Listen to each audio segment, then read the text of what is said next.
Сайн байцгаана уу? Оюунлаг бүрэн дунд сургуулиас бэлтгэн гаргаж буй видео хичээлд тавтай морилно уу? Энэхүү хичээлээр бид тойргийн урт P тооны тухай үзэх болно. Эртний үед хүмүүс тойрог дугуй дүрсийг зөвхөн байгаль дээр орших, нар, сар зэрэг зүйлсээс ашигладаг байжээ. Харин орчин үед тойрог дүрсийг судалж мэдснээр орчин үеийн шинэ технологи, арам зэрэг гэх мэт зүйлсэд өргөнөөр ашиглаж ирсэн байна. Тойрог гэдэг нь өгөгдсөн нэг цэгээс ижил зайд орших бүх цэгүүдийн олонлогийг тойрог гинэ гэж тодорхойлдог. Тойргийн төвийг O, төвөөс тойрог дээрх цэг хүртэлх зайг радиус гэж нэрлэдэг.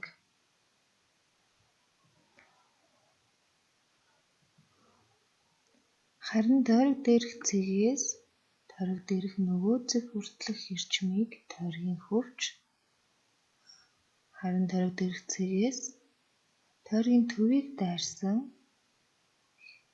тойрог дээрх нөгөө цэг хүртэлх эрчмийг диаметр гэж нэрлэдэг.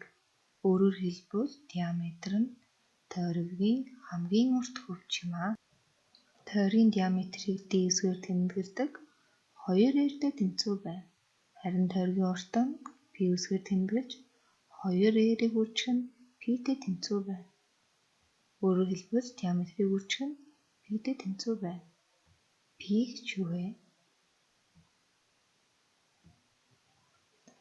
P тооны ойролцоогоор 314-тэй тэнцүү бөгөөд математик дахь хамгийн чухал тогтмол тоонуудын нэг юм.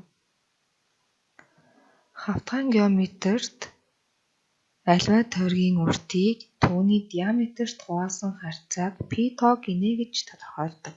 Үүнийг хэрхэн тооцож олсон бол тэгвэл хэдүүлээ энийг баталж харуулцгаая. 1.5 радиустай буюу 3 диаметр тойрог авч үзье. Тойргийн уртыг дэлхий.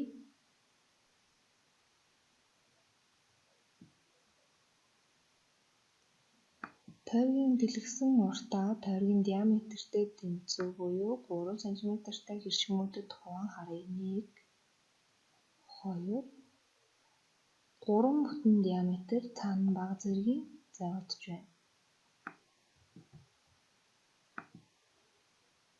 Тэгвэл хэдүүлээ тойргоо илүү урт томсгон харъя.